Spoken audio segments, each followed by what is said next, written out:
We're talking today with Catherine Kooyers of Wyoming, Michigan. Interviewer today is James Smither of the Grand Valley State University Veterans History Project. Now, Catherine is not a military veteran, but she's somebody who's been actively involved with veterans affairs issues for a long time. Years ago, she was part of the pioneering effort to get PTSD recognized by the federal government. Today, we're here to talk to her about how and why a series of reforms took place that relate to the Home for Veterans in Grand Rapids and actually the whole system for serving veterans in the state of Michigan. So with that, we'll get started. Okay, so Catherine, tell us a little bit just about your own background and how you wound up working with veterans. My dad was a veteran, World War II. He served in the liberation of Germany. I grew up with a military family. Several of my uncles, my cousins, my godson, several generations of veterans in my family. My turning points, there were several of them, but the one that caught my interest was the boy across the street in 1967 was killed in Vietnam on Thanksgiving Day. It had a tremendous impact on my father and my relatives. And that really alerted me to what it's really like to feel that loss. His brother was in my class. We rode the same bus together, and you could see on their face every day dealing with that kind of a tragedy. That was in '67. In 1969, the year I graduated from Forest Hills, several of my classmates had to make a decision. Do we go to Woodstock or do we go into the military? And a lot of them went into the military. One of them actually happened to be a boy I was dating. He came home he was 2 years older than me. He came home from Vietnam the summer of '69 on leave. And so we spent that summer, he didn't have a lot of time, but it was just before the lunar landing. And we were, together watching the lunar landing, which was special because had he been overseas, would he have missed that kind of a thing? And so when he went back for his second tour of duty, he asked me to marry him when he got out, and we wrote back and forth constantly, but I could see him changing dramatically. I still have those letters. Mm-hmm. You can see letter after letter, the change coming. In the end, when he came back from Vietnam, he was a totally different person. He was into drugs and drinking. I didn't do any of that stuff. So for my protection, he became a little bit violent one night. We decided we are not good together as a couple, but he wanted the best for me. And so we went separate ways, but we stayed friends through life. He died about 3 years ago. But in all this veteran stuff, I would always go to him. How do you feel about it as a veteran? Mm-hmm. That kind of a thing. Then in the 80s, as you know, we started the veterans movement. Back then, veterans couldn't even say that they were a veteran. They couldn't wear their fatigues. It was not honorable like it is today. Yeah. Or at least Vietnam veterans could not. Yes, A World War II yes. veteran could. They were. World War II was. They were still struggling too. They were not getting the recognition that they get now. Mm-hmm. But they were a different generation. Each generation of veteran had unique issues I saw. Mm-hmm. So in the late 70s, we started organizing what eventually became Vietnam Veterans of America National. One of my friends was on the original board of directors for that. I actually showed you at one point, we drafted under a different name. I think it was Vietnam Veterans Council of America. I have those drafts. That's how far back it goes. So then by this point, I'm living in Toledo, Ohio. I'm married to a different person. My husband is transferred to Toledo. And that's where I believe a lot of the veteran movement started. They had a booth at the county fair, and my husband had opened a new business, and he had a booth next to them, and they were telling me their horror stories, how they needed help, couldn't get organized. Back then, and they couldn't do it today, they used to walk on the streets in camouflage with guns. I mean, they couldn't do that today. And the suicide rate was very, very high. The domestic abuse was extremely high. So we formed our own groups to go out. If we had a crisis call, and I would work with the wives and the children, they would work with the veterans, get them into a hospital. Long story short, that developed into the national. We spent a lot of time in Washington because that was the period where they were building the wall. You know, I got to see the blueprints and all of those. And then they formed a committee to investigate PTSD. I'm not a veteran, so I could not chair it, but they had a veteran chair it, and then I co-chaired it. I had a wonderful team of people. Back then, you know, and I guess the long story short, that's where that started. Right. Okay. And in the long run, the government did recognize PTSD as something that the VA needed to take responsibility for, help people with. And now today, I mean, it is generally recognized as a real thing. It was, but I think that was part of what opened the door to me being able to do the work I do today, because it did not just happen. Yeah. There were 10 outreach centers at the time, and the government was getting ready to shut them down in 1975. So we kept them alive for a little bit, but then I think it was 1984, we had to go to the Congress and say, we need not only to keep these open, we need more. We need them in every city. And in that capacity, I was able to help write the speeches and presentations that the VVA board member gave to them. And that opened a lot of doors, because that was when I learned how the system really works. You know, you have to prove yourself. You have to do it a certain way. You know, there's certain things you say and you don't say, no matter how much you want to, but then there's certain things they don't want to hear, but they have to hear. So I learned the importance of speaking up, and when I saw what a little group of people could do as they started out, there were not very many of them, and they were scattered all over the country without computers. I thought, imagine, you know, we get organized, what we can do as a group. And now VVA is a national organization. It's going through its own crisis. I know they had their convention this month, and there's talk about, you know, our membership is dying off. What do we do going forward? But for this past, you know, however many years it's been, were other groups formed to do, like, not to say bad about the other groups, but they were more focused on socializing, drinking at their clubs and events like that. VVA has always had a mission of legislation and change. Right. And then, let's see, do you get involved with stuff relating to Agent Orange as well? Was that part of what you dealt with? Agent Orange and Atomic Veterans, which was interesting. Back in, I think it was '84, I was asked to prepare testimony for different veteran organizations. We formed one of the first veteran coalitions back in I think it was late '83, '84.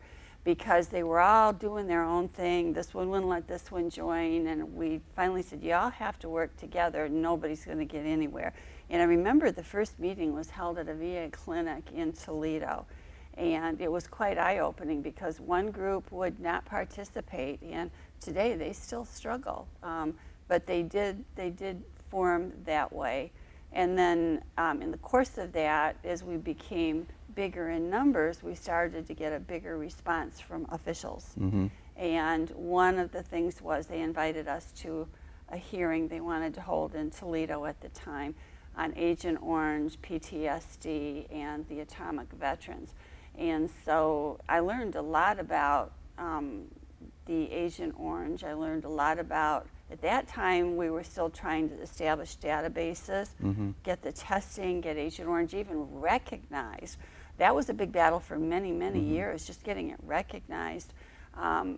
Then Atomic Veterans were some of the most fascinating to me. I didn't realize it at the time, but my dad had been involved in mechanics on those airplanes. And so the more I learned about it, it also filled in some of my own personal history. Okay. Can you just explain for a general audience what an atomic veteran is? An atomic veteran is one of the veterans that served during the development, deployment, and advancement of our atomic arsenal, simplified. Yeah. They were involved in the research I have family that was connected in that, quite ironically. I didn't realize this until later on, but my sister-in-law, her uncle was one of the developers of Redstone in Huntsville.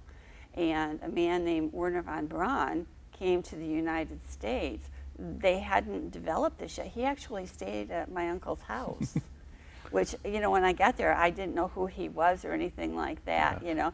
So they helped develop that whole atomic mission. Von Braun was really a ballistic missile guy rather than an atomic guy, but of course you have the missiles to deliver the warheads. But I guess the main thing is that a lot of this group were people who were in different ways exposed to varying levels of radiation during the development and the testing, which was often not very well understood or controlled or regulated. Right.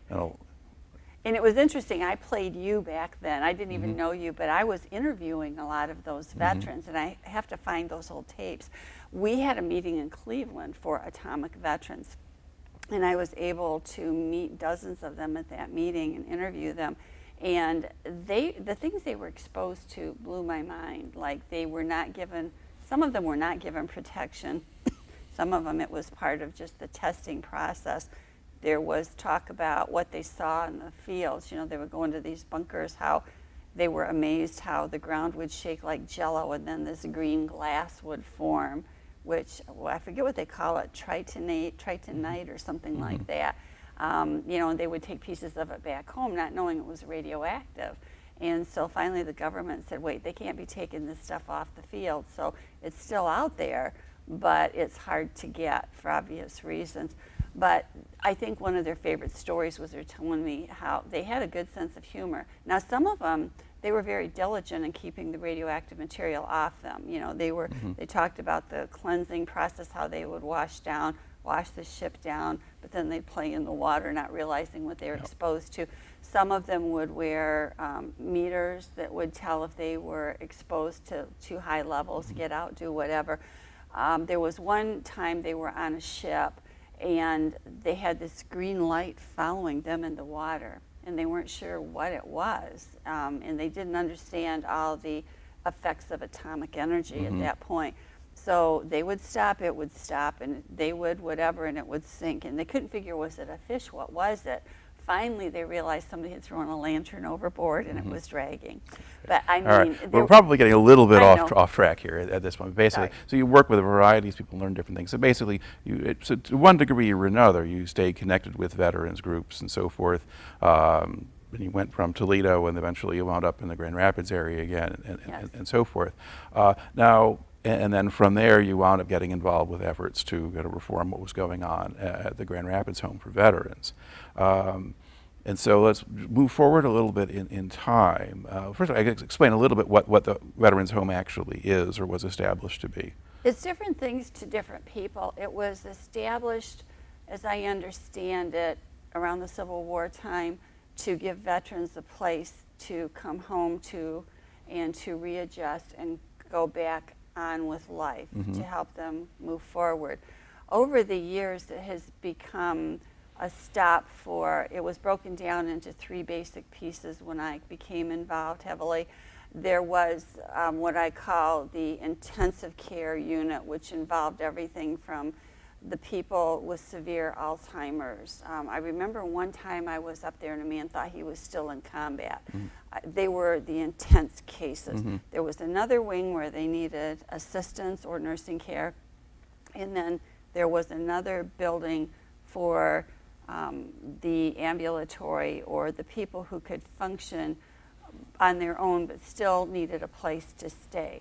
Since that time, the one wing for the veterans, you know, to come in and have a place to stay has closed as part of this remodeling, whatever.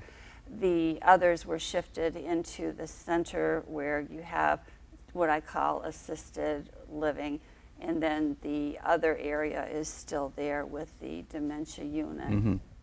Okay, all right. And over the course of time, and this is something run by the state of Michigan. Now, are there other veterans' homes in the state, or had there been? Two. There's one up north in Marquette, Jacobetti.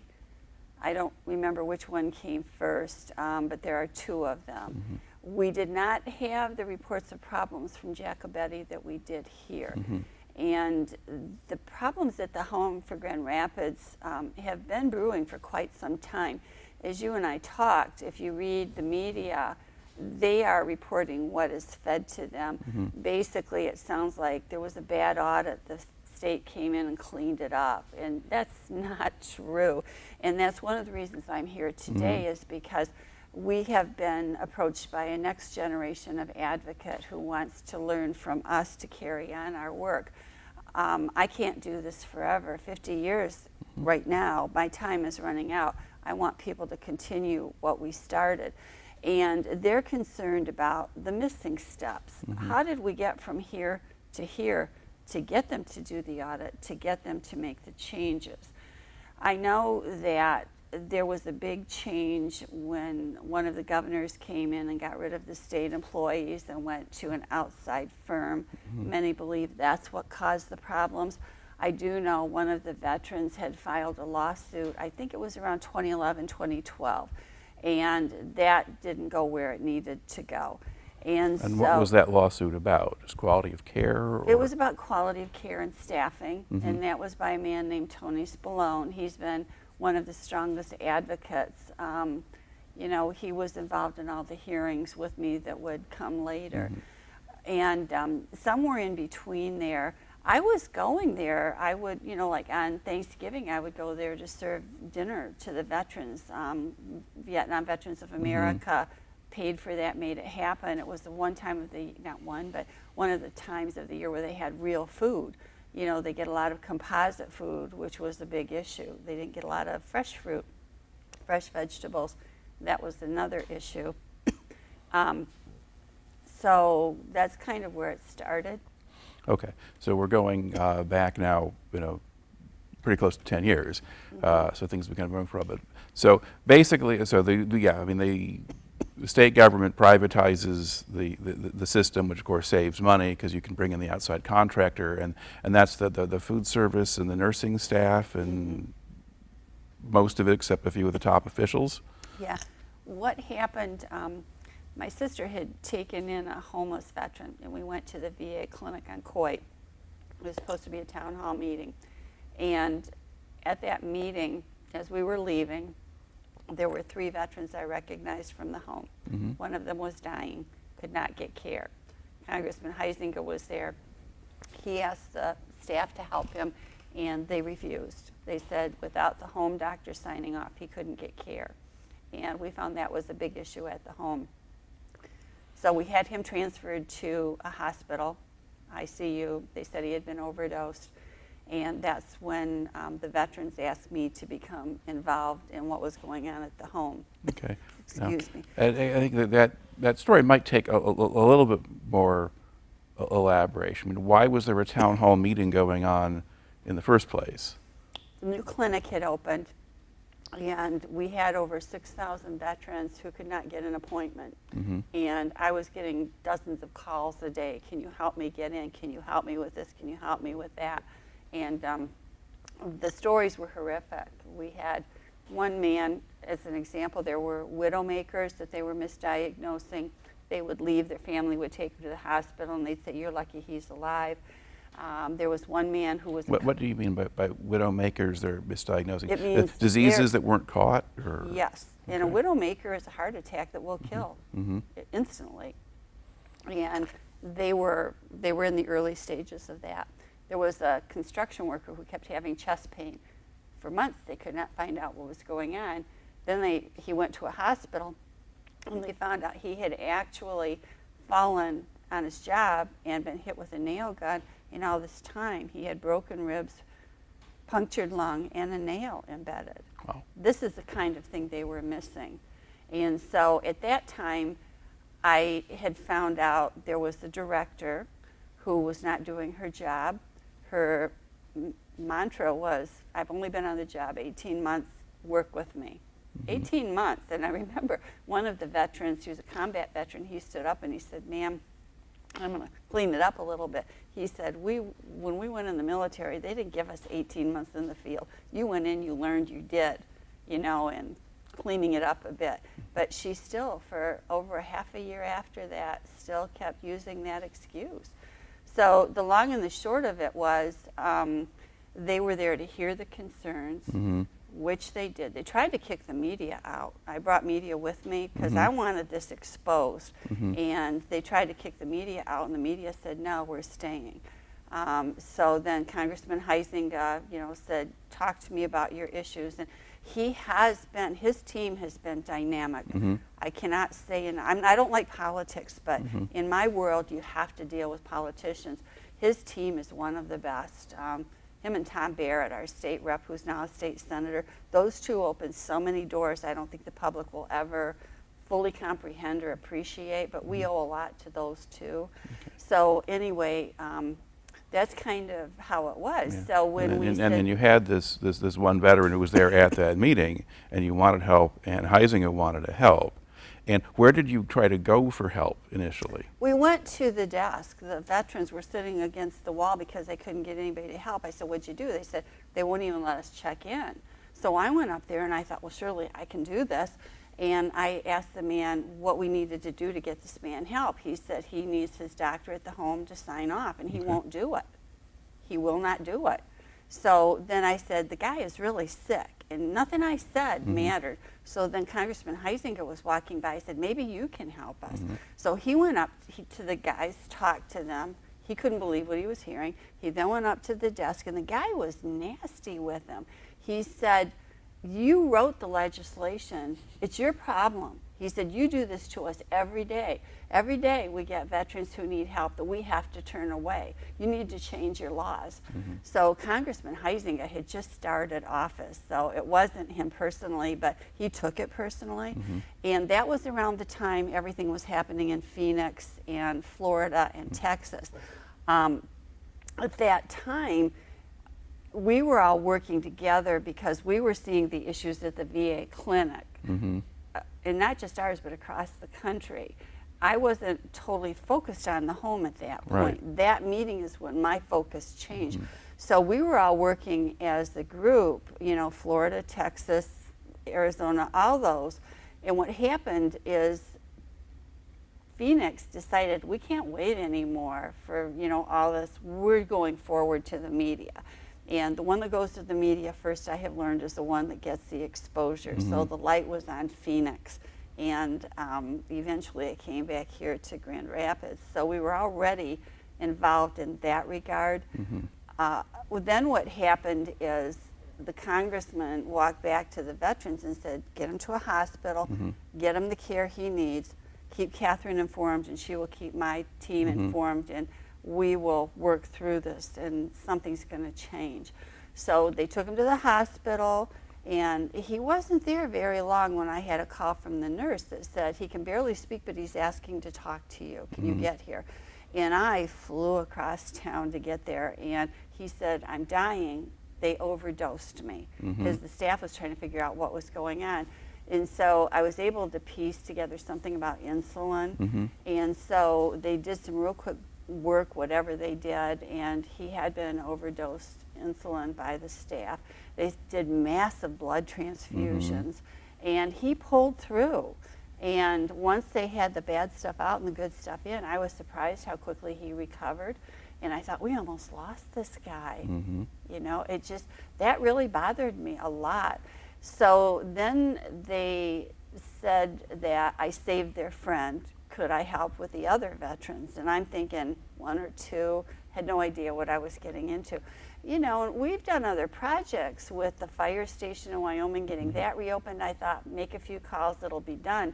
I had no idea what I was walking into in retrospect. So it was May of 2014. I went to the home, and there were, I don't know, 2-3 dozen of them sitting in the cafeteria. I didn't realize they were waiting to talk to me.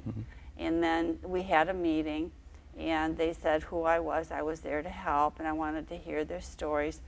And I was stunned by what I was hearing and what I was seeing. By that I mean, as we were sitting there were mice running all over the cafeteria floor.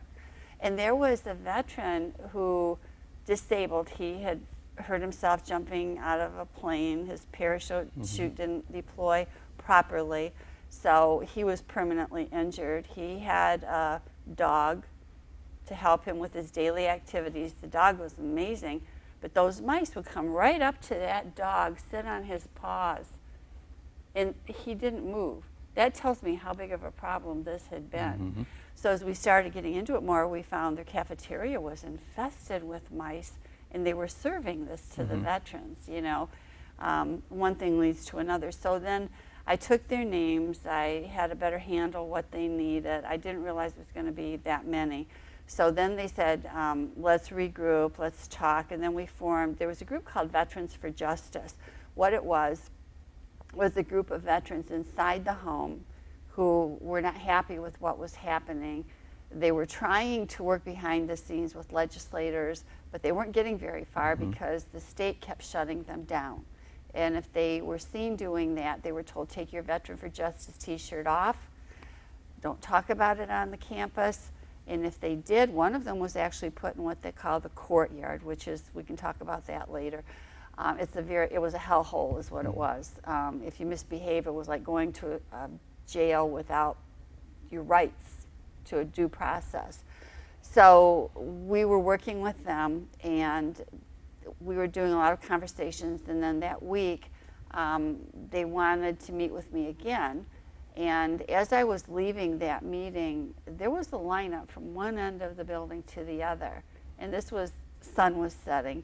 I remember the sun coming through the window and this line of people, and I said, what's going on? And they said, they're all here to talk to you. There were dozens of them. And I said, this is bigger than I thought. And I said, there's no way I can meet with all of them tonight, but I want to.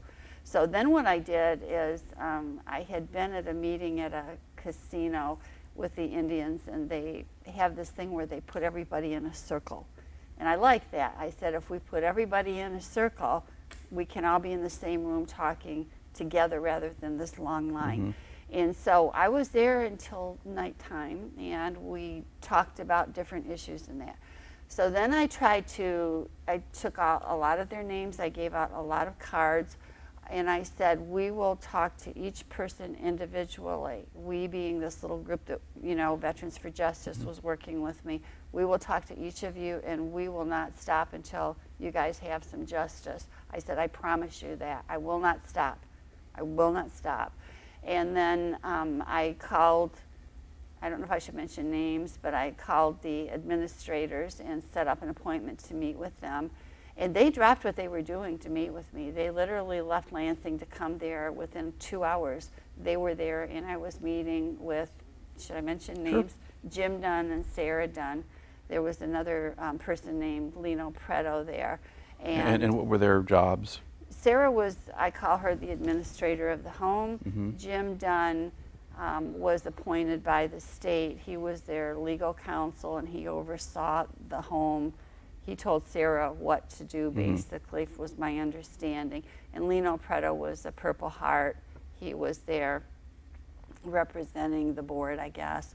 Anyway, that meeting went really well. I mean, they offered me a job at the home, didn't ask for a resume, didn't ask for any background, didn't do anything. And they said, you know, we're desperate for help here. And that also opened my eye to how serious it was. If they're doing this with me, you know I've done some good things at that point. Who else, you know? Because one of the things we heard is that they were so desperate for staff, they would go to this company called J2S, and they would be working 3 or 4 hours later. No background check, nothing. And there were stories of some of these people would start on the job, and within hours of starting, people from police or sheriff's department would come in and arrest them because they had outstanding warrants. That's what was coming into the home. That's where their medications were going. That's where theft was going. It was horrific what was happening on in that home.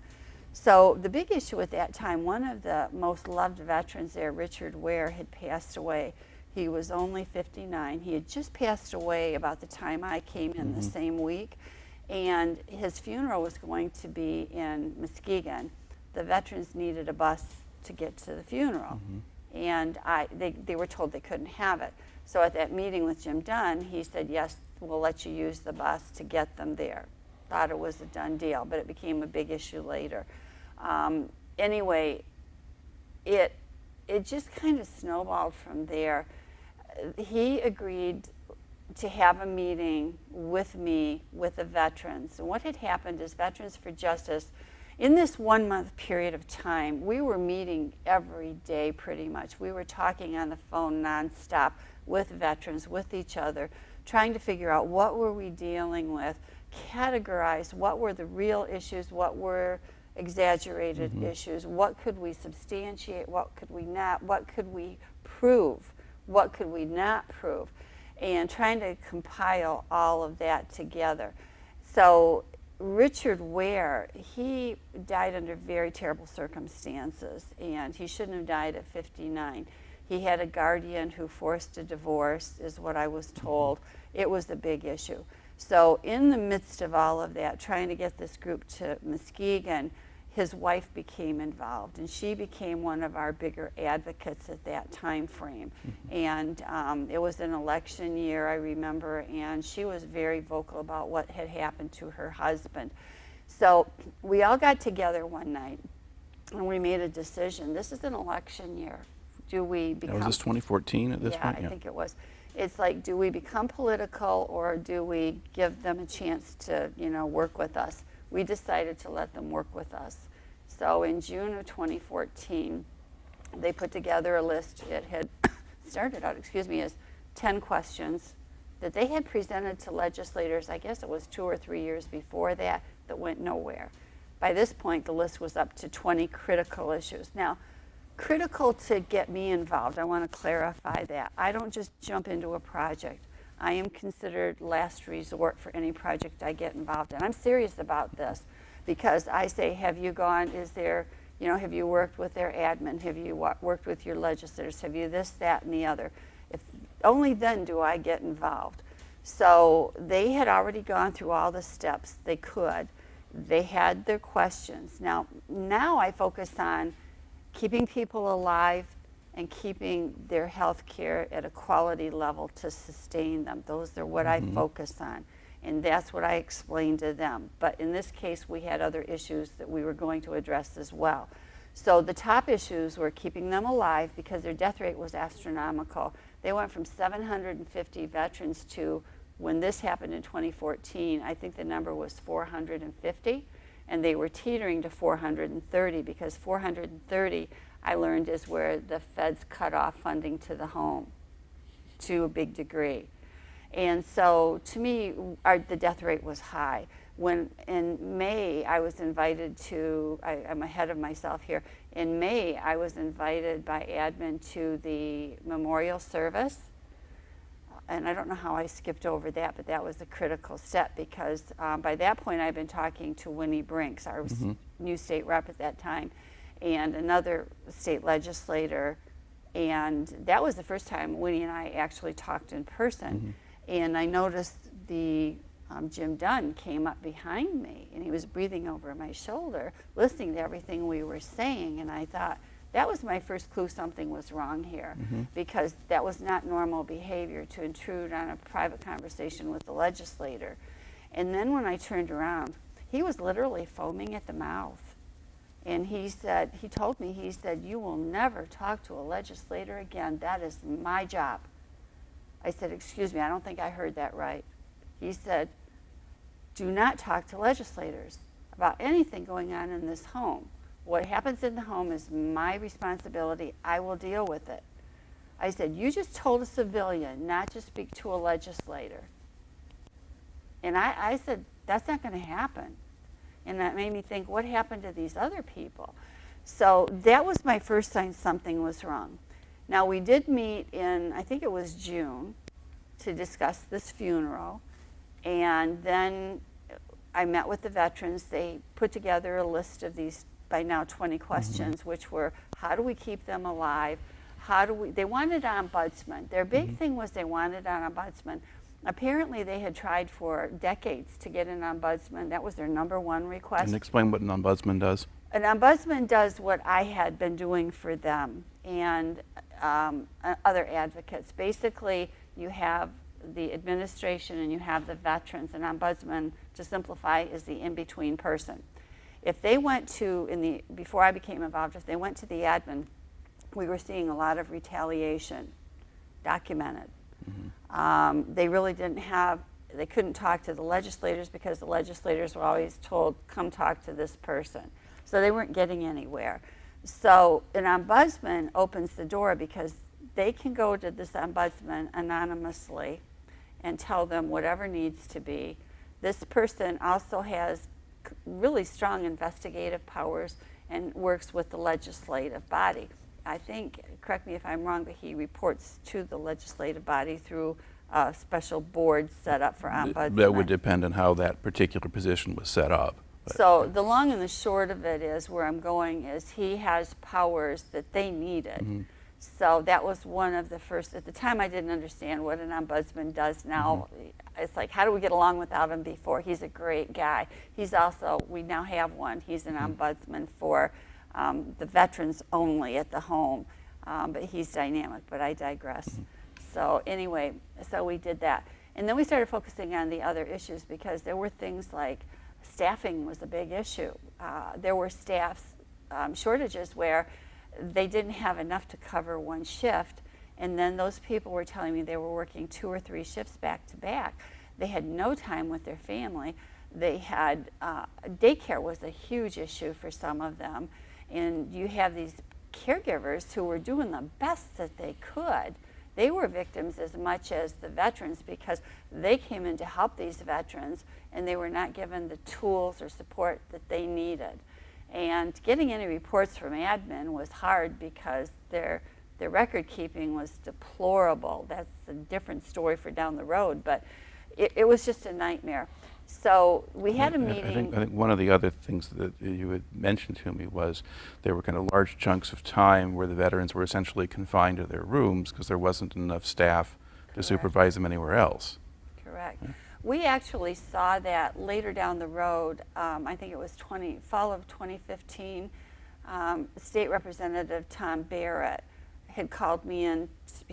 I had done a report in the meantime, but long story short, we paid a surprise visit to the home in October of that year. And when we arrived, we were given a tour. He acted like he wanted to do a sting, and he acted like a veteran coming out of the woods. He didn't wear a suit. He didn't shave for 3 or 4 days. I met him in Lansing on Monday. He wanted to do it on Friday, and I was like, can't we get there sooner? He's like, trust me on this. He gets there. He's wearing old, dirty, torn clothes, hadn't shaved, walks through the back door, had told me, act like you don't recognize me. I want to see how they treat me. He walked in the door. No one questioned who he was, what he was there for, didn't say hi to him. Totally nothing.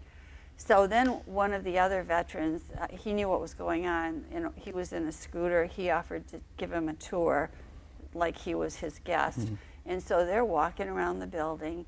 And by this point, I had caught up to them upstairs. And as we walk into this floor, all the veterans from that floor were sitting in the sunroom. There was no TV on. There was no food. There was no game. The smell of urine and other stuff was overwhelming. And there was one caregiver running around trying to take care of all of them because she couldn't do it here. And then word got out who we were and what we were doing. We were actually investigating to see how he would be treated. Then all these nurses came out of the break room, and we're here, we're, whatever. But that, we saw ourselves, and nobody can, deny what we saw that day. So then by that time, we were on security monitors and that became an issue. Like, how did we get that far into the building? How did this veteran in the woods get this far and nobody even said hello to him? It was that bad. So anybody wondered how stuff was going out the doors, their medicine was missing. It was just awful. And they were, and I saw this happen too, they were giving these veterans medicine around 7 or 7:30 at night to put them to sleep. And I say this because one night, myself and Veterans for Justice were in the parking lot talking, and we had to be careful what we said where because they installed more cameras with microphones everywhere. We were watched every place we went for a while there. And we should have been, you know, but we were outside talking, and I remember the sun was setting over the river. It was beautiful. There was a veteran in a wheelchair. He liked to go outside, so when I was there, I would push him outside, give him some air, and he had no legs. And he was combat veteran Vietnam, just enjoying the peace and the quiet of that moment in time. And a nurse came, really nice, young, had not been there long, said, it's time for you to go up and get your medication. He said, I don't want that medication. I said, come on, she's trying to do her job, you need your medication. He said, Kat, she's gonna put me to sleep, and it's not even 7:30. I survived the fields of Vietnam. I wanna watch a sunset. Why is that so hard? I said, it shouldn't be. I said, is that true? And she said, well, we're short-staffed. And my supervisor said it's time to get them down before shift change. I said, you tell your supervisor he's not coming up tonight, and if that's a problem, she can come down and talk to me. She came back a few minutes later, and I felt bad putting the girl in the place, but she's there, and she was trying to help him, but she wasn't helping him. And she came back and she said, that's okay for tonight. Yeah. And so that putting them down, they shouldn't do that. Okay. And any patient out there, if they're ever in a setting like that, if they try to give you sleeping medications that early at night, start questioning shift changes, because I've seen it happen in our community in some of these assisted living places, and that's one of the things I've been working on lately. It's not right. All right. Now, I think that I had gotten us off of the main track a little sorry, bit, but I I did it, because I asked about sort of making everybody go in earlier, restricting their activities. Now, you had been talking about being at the funeral in Muskegon, and then putting together this longer list of various kinds of issues, and that was still back in 2014 when you did that?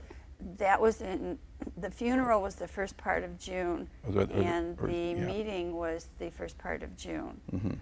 Where we put the questions together. Right. We were then supposed to have a meeting in the middle of June with Jim Dunn and admin. And what was supposed to happen, this was a turning point too, there were so many of them. We had reserved the APR room through proper channels. That's the all-purpose room where they held their meetings. We had submitted to Jim Dunn the list of questions beforehand, so there would not be a bunch of surprises. We had worked it out so the veterans would be in the audience. They all agreed to be amicable. I made it very clear, if they want my help, this is going to have to be amicable, because if they start raising a ruckus, I'm done. And they didn't want that to happen, so I had their promises. So then I talked to Jim Dunn, and I was going to ask the questions as the mediator, and all he had to do was give an answer. That would have answered a lot of the questions that they had. And the meeting started, well, the meeting didn't start. We started filling the APR room about a half hour before. We had a sign-in sheet. At that time, I had over 80 people signed into the room, so it was not a small meeting. And then we had this crazy thing happen. I still to this day do not understand. One of the other, he was supposed to be their social worker. He came down and said, Jim Dunn said to tell you there's not going to be a meeting. Just send everybody back to their room. I'm like, what are you talking about? And he said, there's not going to be a meeting. And then he said, Jim Dunn wants to meet with you, and I think he said 3 other people. Those were the 3 he knew I was working with from Veterans for Justice, in a room up in the building where the ambulatory people lived. And also at that time, their air conditioners went out. That room we had been meeting in was hot. It was like 109 degrees up there when we had our meeting. I said, I'm not going to sit in that little room, you know, with that many people. I'm not going to do it. I said, I promised these veterans a meeting with him, and I'm not leaving till we have that meeting or something happens. And then they actually sent down the guards and the guard came up. What they didn't know is I had dated the guard a a few years back, and we were still friends. He goes, "Kat, what's going on?" And I told him, and he said, "Okay, let me see what I can do." So we weren't kicked out right away. But basically, they started then, they being admin, had somebody over the admin say that there's not going to be a meeting, that I lied when I said there was going to be a meeting, and everybody was to go back to their room immediately. Now, keep in mind, this was all done by email. Mm-hmm. I have a paper trail Yeah. with timestamps Mm-hmm. with his agreeing to do this. Like, what is this? I've never seen such insanity. And I thought, he is not going to shut me down. And so most of the veterans freaked out, to be honest. They left. Mm-hmm. But a large number stayed, and they said, "We're going to stay with you." And I said, "I'm not leaving until something happens." Well, then we saw Jim Dunn, Sarah Dunn, and somebody else walking past us laughing. They thought it was funny. And I'll tell you, that smirk on his face, I said then and there, I said, "I'm going to wipe that off if that is the last thing I do." And so what we did, I said, obviously they're not going to meet with us. Surely the governor doesn't know about this. Surely the attorney general doesn't know about this. So we got in my car, and 3 of us drove to Lansing. Nobody knew we were going, and I had not been to Lansing for this prior. It was storming, not a day you make a trip like that. I mean, heavy storm. And we get to Lansing, and we said, we knew that they probably wouldn't see us that day, but we could talk to their staff and set up an appointment. So we tried to get into the governor's office, and they said, you need to go to the attorney general first. So we were directed to the attorney general's office. And when we got to that building, nobody knew who we were. And finally, after a really long wait, this man came down, and he was really strange. He was very cold and very distant, and I thought, I don't even know this guy. Why are we getting this reception?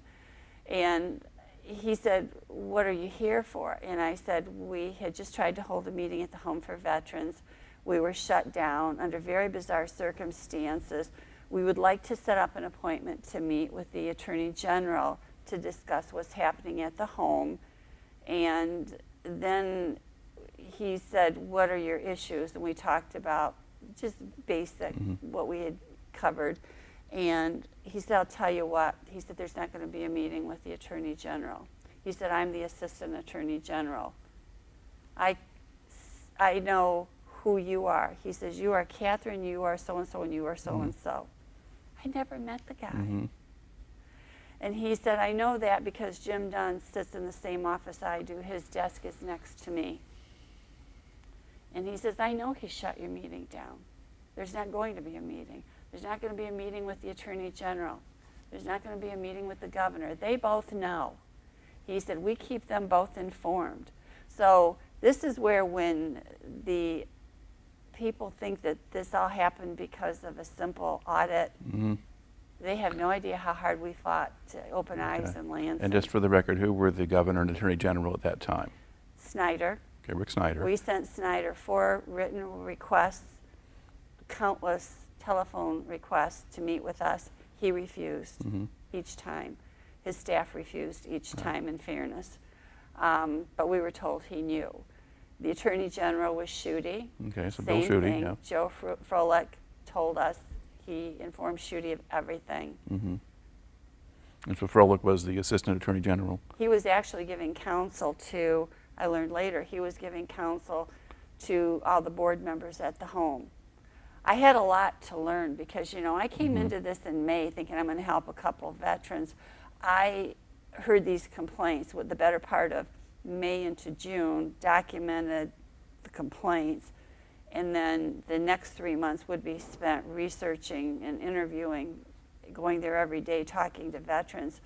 But I still had to learn how the MVAA system worked because it was not like anything I had ever experienced. MVAA. Military Veteran Affairs for the state of Michigan. Okay.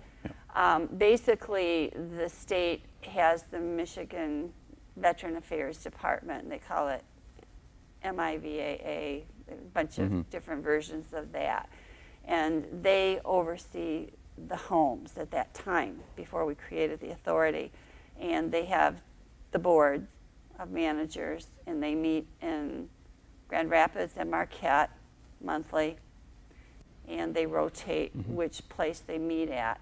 And I had to learn who they were, who their players were, because the people that I would normally think a civilian would go to, they were part of the problem. Some of them didn't know they were part of the problem. Some of them were being fed information from their downline that they believed. Some of them knew and were feeding their upline bad information. It was a challenge, to say the least. So you go to Lansing, and you basically get stonewalled. And you realize now that everything and everybody is connected. And having realized that, what do you do after that? I was mad. I was very mad, and you don't want to see me mad. I said, if they're doing this to me, a civilian, what in H are they doing to the veterans? No wonder they're terrified. Because one day I went up there to talk to, well, one of the veterans, from the president of Veterans for Justice, Jerry Luckstead. He went up there, he helped me tremendously. He is the reason that we're here today. He's the reason we have the changes, because he was one of the 3 veterans at the Coit Clinic. He's the one that invited me in to make this happen. He was eventually kicked out of the home to the street with nothing. And we believe it had a lot to do with all of this. We went to deliver something to a veteran on one of the upper floors, and he was sitting daytime in that sunroom, as they were often forced to do. And I didn't know at the time, I used to dress in suits all the time. And the guy was talking to him, and the minute I went in to tell Jerry, could you also give him this? The man froze. He quit talking. He became a totally different person. And then he goes, I ain't doing nothing bad, ma'am. I ain't doing nothing bad. I'm being good. And I'm like, what is happening here? And I said, I'm not here to do anything bad. He said, ma'am, I'm being good. And I said, I left. And then Jerry told me, he said, you know, when you come back in the future, don't wear a suit. They associate a suit with bad things. And so I learned to dress differently. Blue jeans, camo. I mean, I have a whole new wardrobe just for the home. So that was eye-opening, that they had such a horrific reaction to somebody in a suit. So then I decided every day we put together a team with Veterans for Justice, and it was a strong team. We were all on a mission. And for pretty much almost every day for 3 months, I went to the home, they were in the home, we were talking with veterans, we were documenting, we were getting evidence, because a system this big, a lot of what you hear is not necessarily what's happening. And I learned early on, I can't say this and that happened to so-and-so without verifying it, because I find out it's not the way it happened, then my credibility's down. So like, they got to the point where for a while we had a problem where there was a slope to get into the building, and the veterans in the scooters and wheelchairs could not navigate that, and they were crashing into a brick wall. I kept hearing about it, but never saw it, never whatever, so then they started taking pictures of them. And then I had hard proof. Same thing, like there were weeds that were seriously this tall in the back, and yet we were being told that the contractors were being paid to do lawn care. So I said, I need pictures of all, where's this money going? It's not going where it's supposed to be. Same thing, like the air conditioners went out. We knew that they had just received money for the air conditioners not that long ago. Where did it go? So, you know, we took pictures of the old air conditioning that failed. Then we found out they had used that money. There were 2 air conditioners. We found millions of dollars were missing, was the other thing we found in the process of that summer of 2014, that millions were missing. And things like there were 2 air conditioners, as I understand it. One was having problems, so they borrowed parts from the other, said they needed a new one, and that money, from what I was told, went into new windows.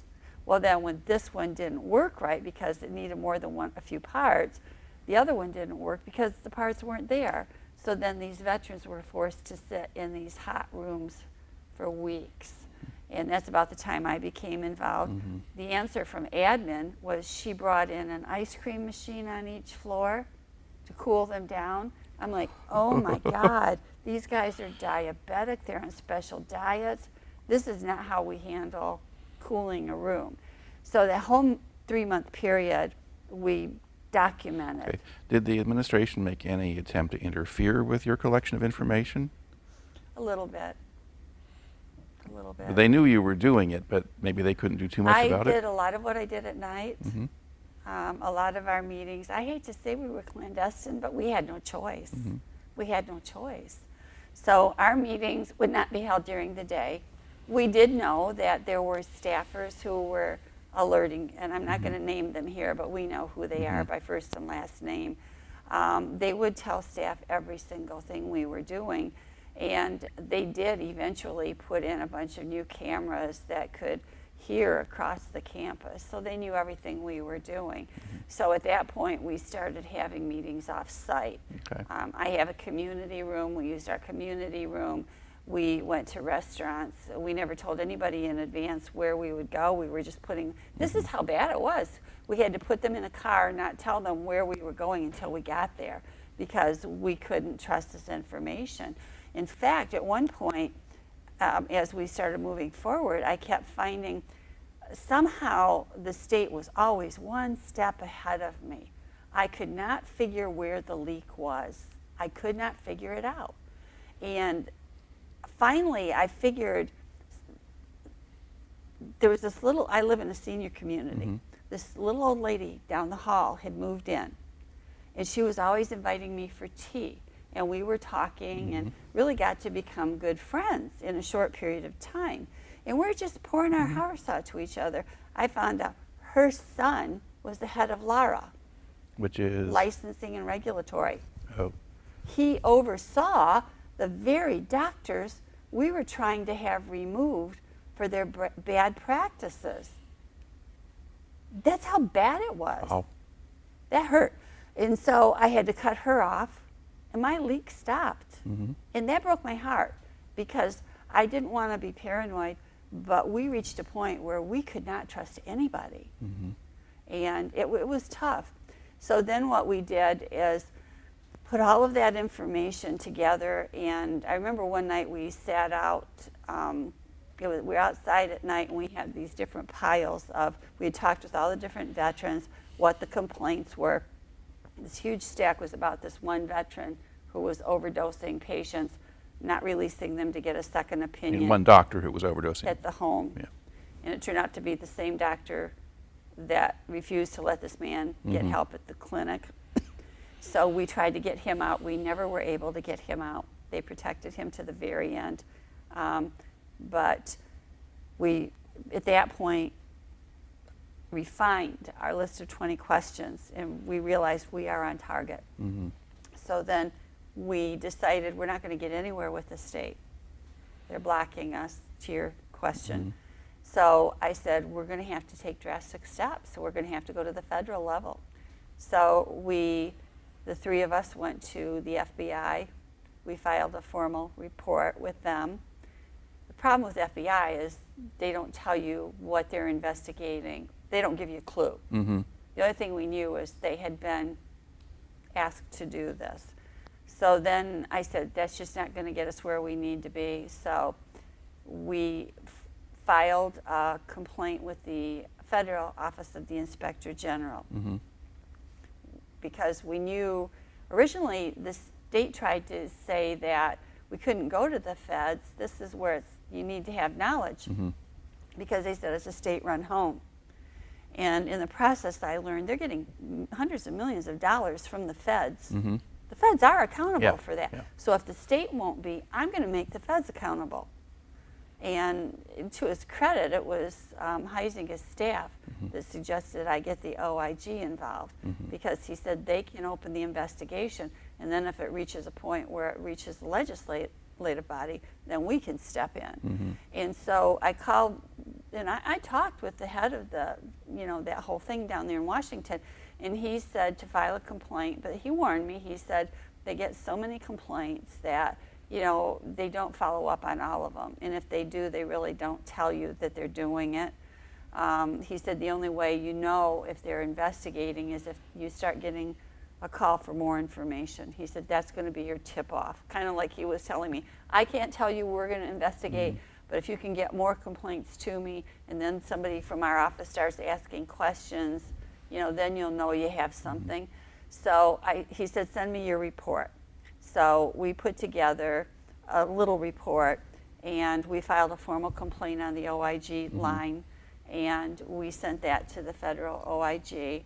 And then I said, we're going to need more than one report. So several of the people who had complained to me, I had them file their own individual reports, and that way I knew we would be heard.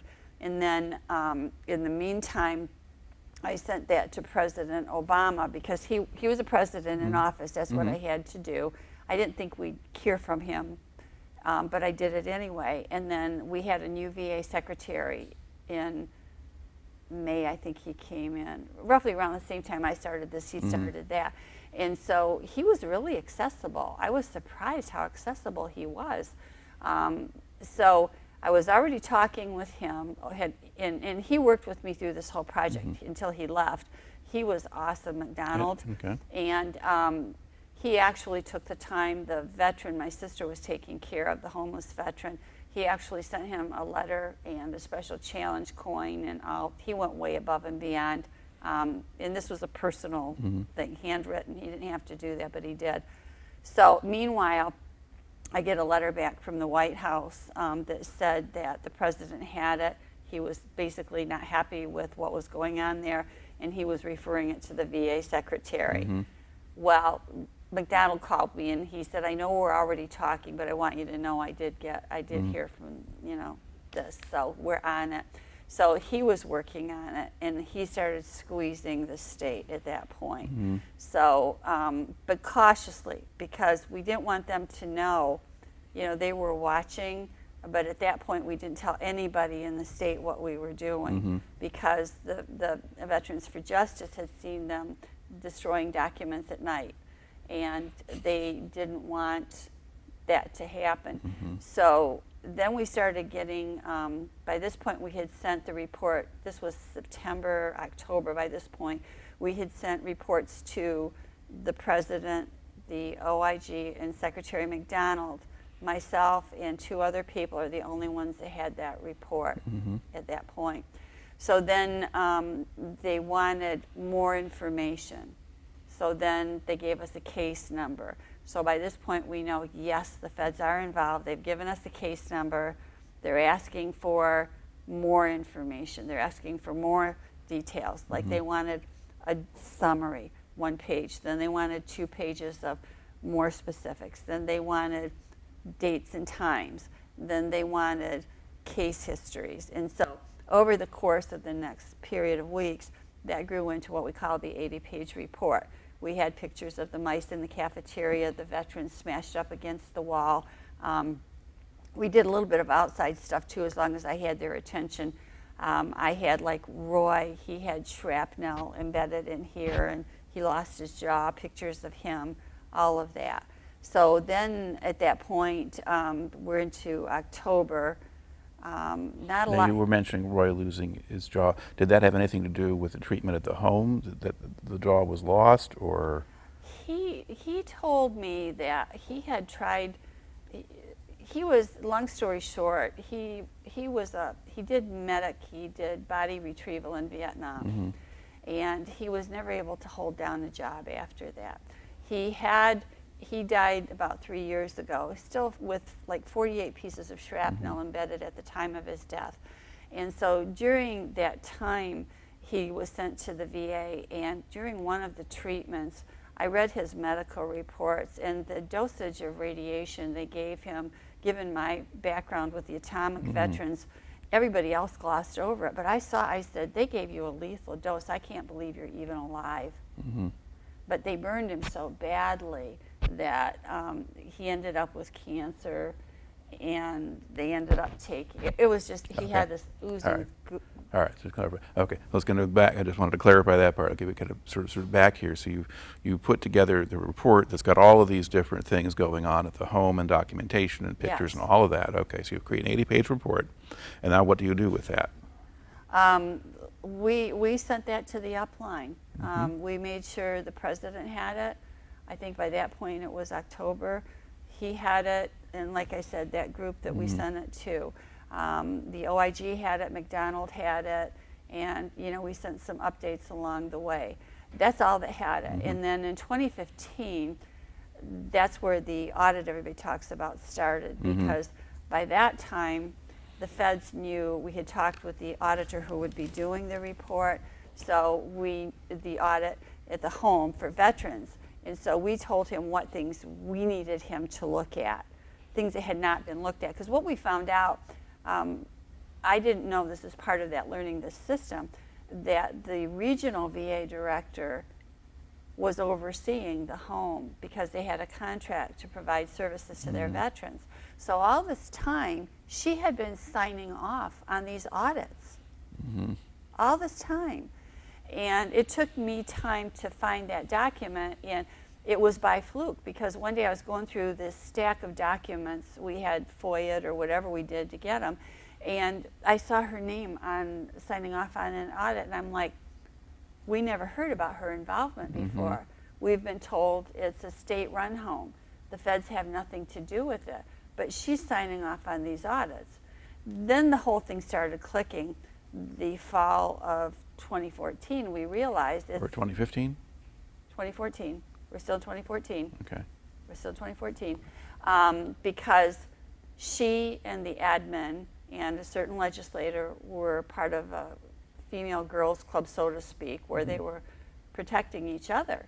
And so she trusted, the director trusted the administrator, who was telling the legislator everything was fine. So they were doing a scaled back version of the audit area. And so consequently, things that we felt were critical were not being addressed in the audits. So we talked with the OIG's office, we talked with the auditor in advance about what we felt needed to be done in the audit. So then we transfer into 2015, and that's when they did their yearly audit with an intensity that has never been done. And so at that point, the results came out. They did try to stop him. Administrators did try to stop the auditor, because we had people sitting around watching to see who went where, who did what. The people saw the auditor trying to go into an area, and they saw admin tell him he didn't need to go into that area. It was fine. Now, I understand in the past, they walked away. But this time the auditor said, no, I am going into that area. And they did repeatedly, from what I'm told, try to stop him, but he went forward. And so as a result, he did the report. It was actually released, I understand, around September of 2015, his audit. But the state, it was so bad that the state sat on it. And now, we have been talking about 2014, and now you're talking 2015, so was there a year delay between? What happened is our work started in May of 2014. That whole summer was intense, every day, every whatever. And so now you make it into 2015 before the auditor is...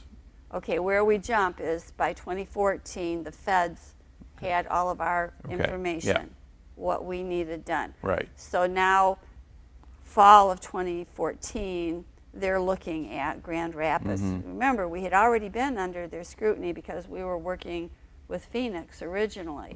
This is just a new angle to it, because the VA that this regional director was involved in was the same connection to the Phoenix VA scandal across the country. Right. Okay, so it tied it all together.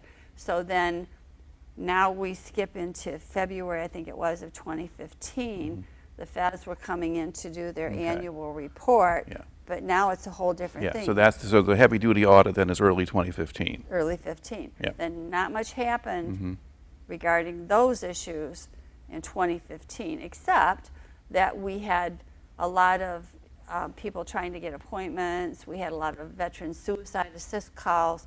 We were still trying to deal with issues of veterans at the home, but the state still wasn't aware what we were doing. We were able to keep it somewhat quiet for almost 9 months.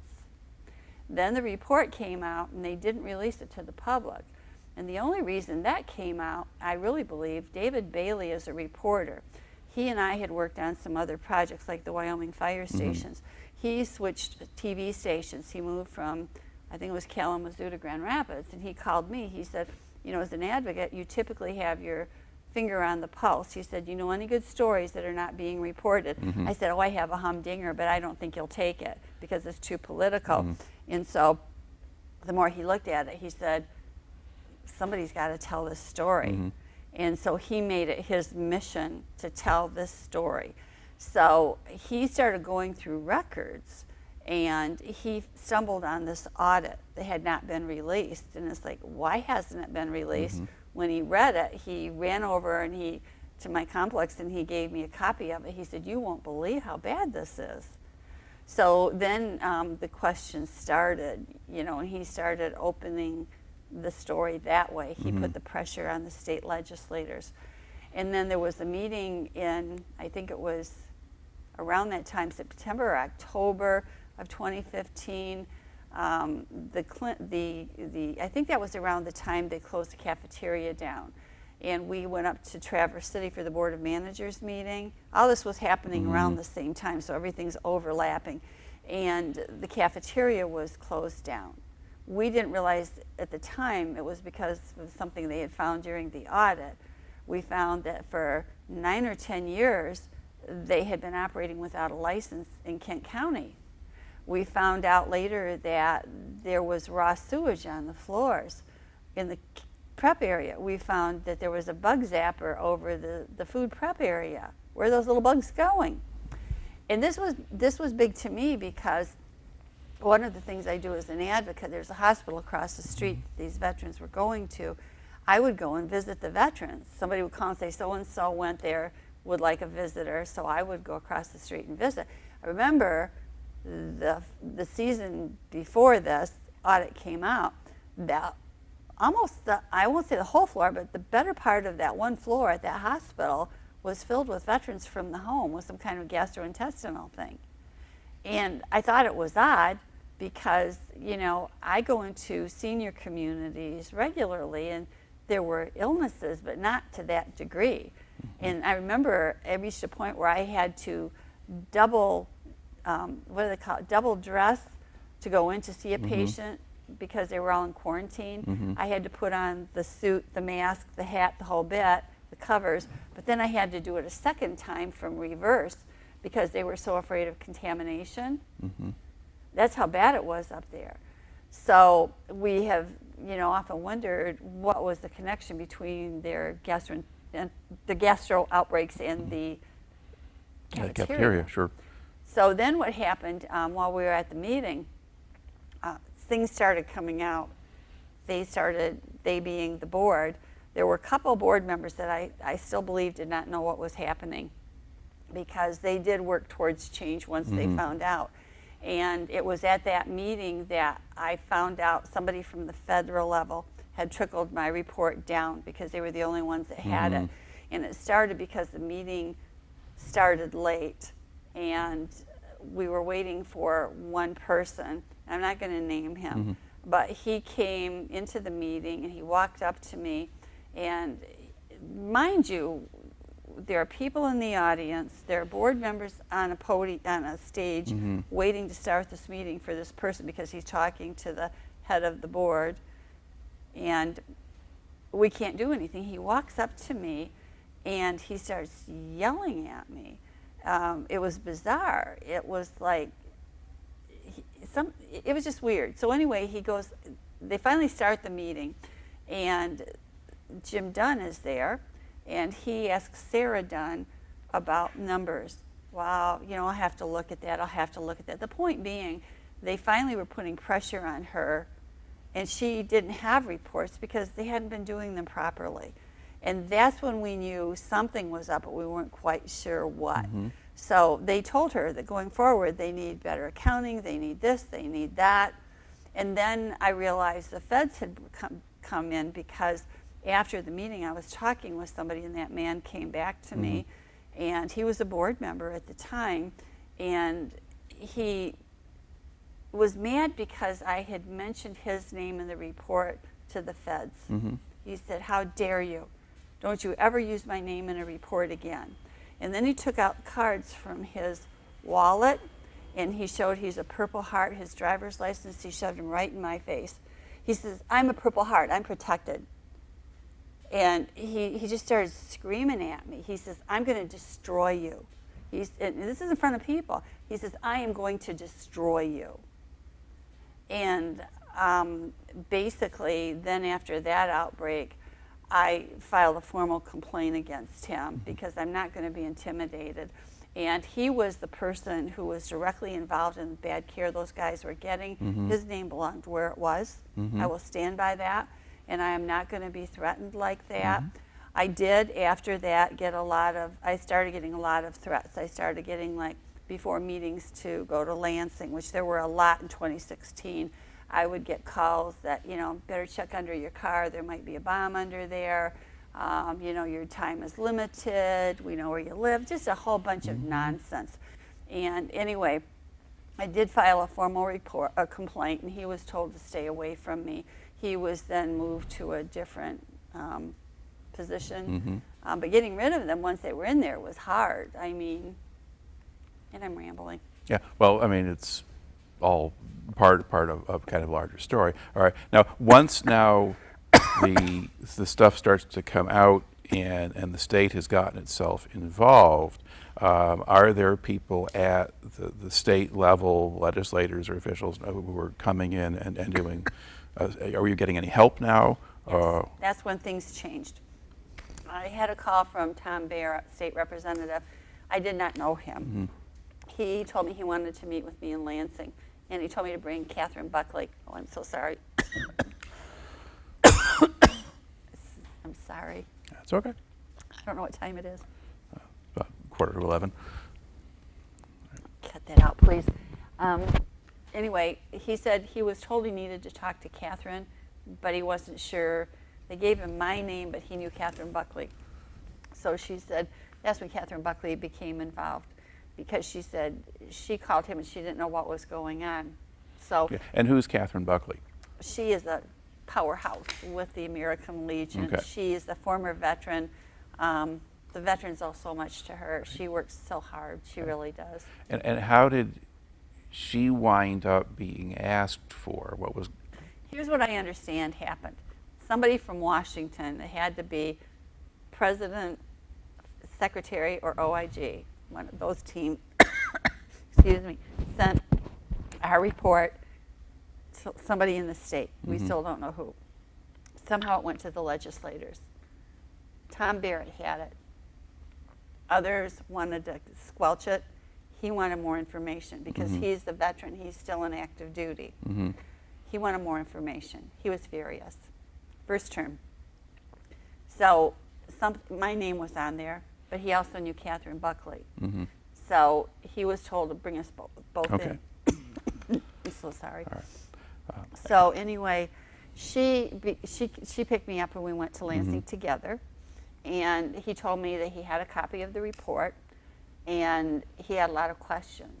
And so people originally, when they saw that report, did not believe things were as bad as we were saying they were. A lot of people called us liars. A lot of people did not believe us, but we went to extraordinary lengths to verify and fact find. In fact, I spend a good 90% of my time fact checking. And I will dig through, you wouldn't believe the stuff I dig through to get to what the truth is. So that was when we were sitting there, and he said, "Are you free on Friday?" And that gets us to the sting that you talked about. Yes, he said, "I want you two to help me with a sting." He said, and that's his word. He said, "We're going to do a sting." And he said that we couldn't say anything to anybody. And he told us that all he would tell us is that he was going to come in the back door like he was a veteran. He wanted us not to acknowledge his presence. he wanted us to have somebody who could guide him through. I remember I offered, I think, or Catherine, one of us offered to have somebody guide him through, and that was the guy in the scooter. So it looked like he was there visiting him. And he said he just wanted to see for himself because he had not been there yet. And that's when he did that story that I told you, where he came through the woods, went through, and it ended when he got to the cafeteria, and Jim Dunn came up, and he had seen him. Apparently, they spotted him on the surveillance, and normally, Tom said he came in a suit, and we learned they look for the suits. Yeah. And so Jim Dunn told him at that point, I don't know if I told you or not, but Jim Dunn told him that all he had to do was come to him, and he would tell him what he needed to hear. And Catherine was there. I was in another area with his aide, and she said that Barrett made it clear that what he felt he needed, what Dunn felt Barrett needed to hear may not be what Barrett wanted to hear. And so they talked, and at that point, that's when he promised us support. And he started talking about hearings, and this was in 2015 fall. And I said, I would like, and again, I'm still learning the process. I have been through federal level hearings, but I had not been through state level hearings in Michigan, Michigan's different than Ohio. And I said, I'd like to have a hearing held here at the home so the veterans themselves can speak, because many of them cannot go to Lansing because they're in wheelchairs and scooters and things like that. And so he said, the way the laws are written, they have to be in Lansing. And so I said, and I remember, I didn't mean to be disrespectful, because I really admire Tom Barrett, I really do.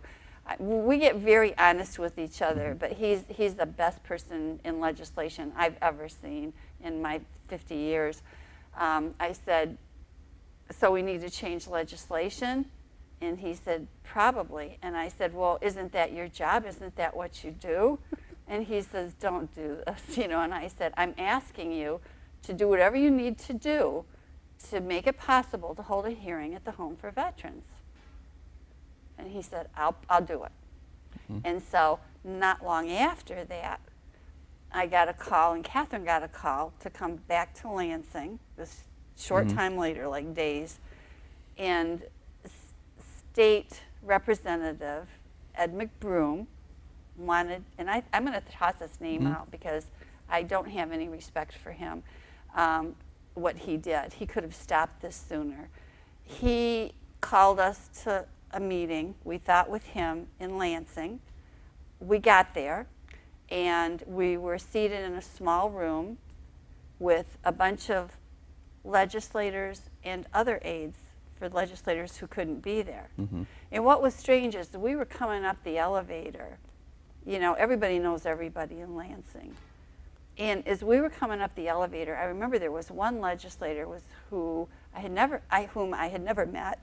He was particularly hostile with what we were doing. I didn't understand how he knew what he knew. But then when I got upstairs, he was in on that meeting. And the room was full of people.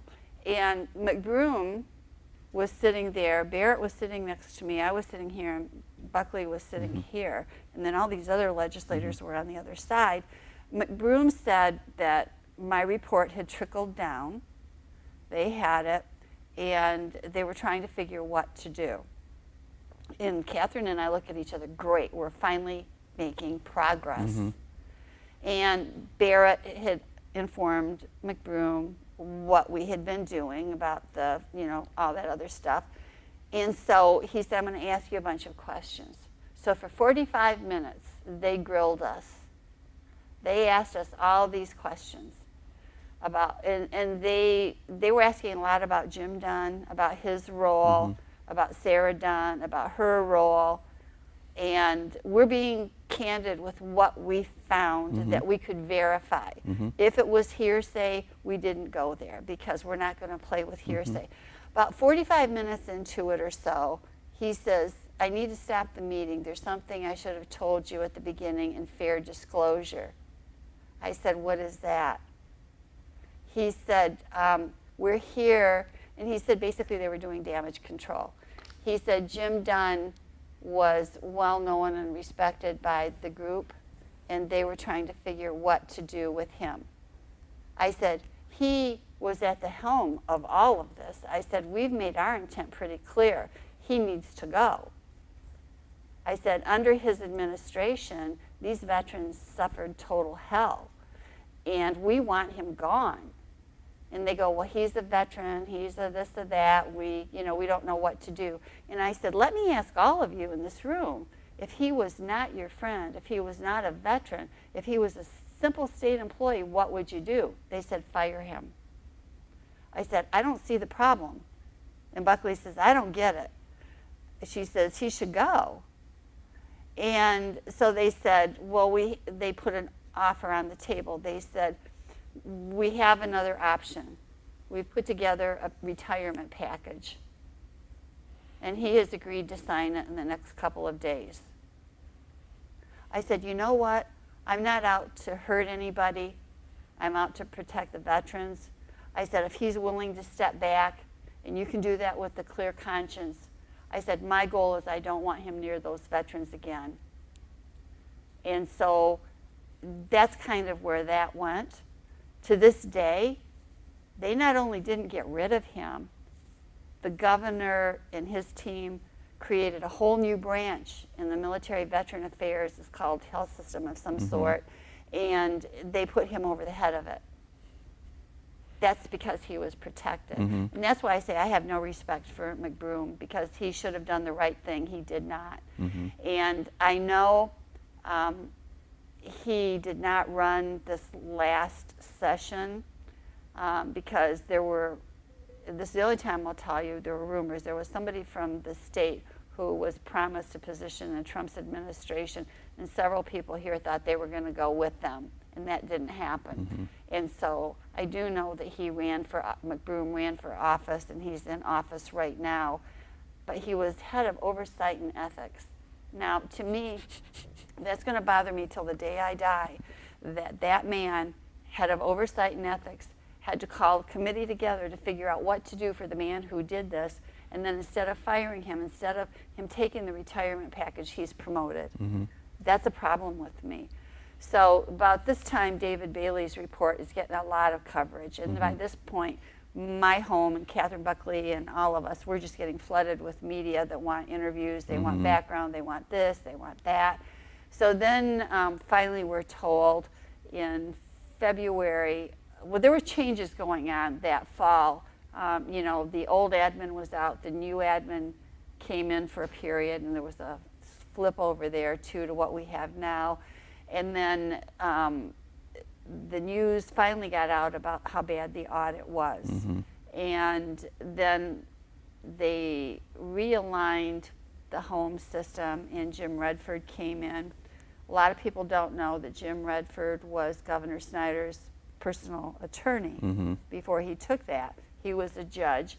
He was also the personal attorney. That to me and to Catherine meant that he was giving Snyder counsel over the home. So it's kind of like, we've often joked about, did they create this mess so that they could clean it up in an election year and make their friends rich in the process? Because through the 2016, 2016 started with a bunch of hearings, and I think they started in February, but we were prepping in January because we were asked to testify, myself, Veterans for Justice, Buckley.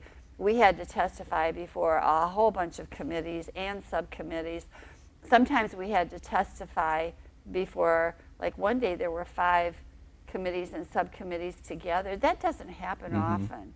And then there were times where, I remember there was one, I was in a House hearing. I had finished speaking, and then Jerry was supposed to give testimony as president of Veterans for Justice. There was a really strange thing that happened that we hadn't talked about. One of the men who keeps running for city commission here sat down with us next to the first hearing. We didn't know who he was or anything. Apparently he told us he was connected to some of the judges. And as we're sitting there, the first day of the hearing, 5 committees, subcommittees, full-blown media, standing room only, legislators everywhere. He comes in, sits down next to us, next to Jerry. I'm going, who's that? And Jerry goes, I don't know. Some guy sat down next to me. The minute they start talking on the podium, this guy starts talking to Jerry. He says, hey, I want to bring some entertainment into the home. And he starts showing Jerry all these prostitutes. And Jerry's like, what's going on here? And Winnie Brinks is sitting right next to me. So there's me, there's Winnie Brinks, and there's Jerry and this guy who's running for city commissioner. He just lost. Trying to bring prostitution into the home. We're like, what is going on here, you know? And so he says, well, the guys want entertainment. And it's like, what they want and what they're going to get are different things, you know? So I just thought it was a totally inappropriate place for that. So anyway, we start through the hearings, and we get to this one, and I'm in the house. I'm done speaking. Catherine spoke. And then Jerry was supposed to get up and speak. And somebody comes running into the room with a message for, I think it was McBroom was doing that session. And she says, this doesn't happen during a hearing, you know. It's like the Senate wants Catherine to go down the street because they need her to testify right now. Like, what? You know, I've already talked to the Senate. Why am I going down there? So anyway, I get up to leave. The legislators up on the podium are like, this is unprecedented, but they want you, you should go.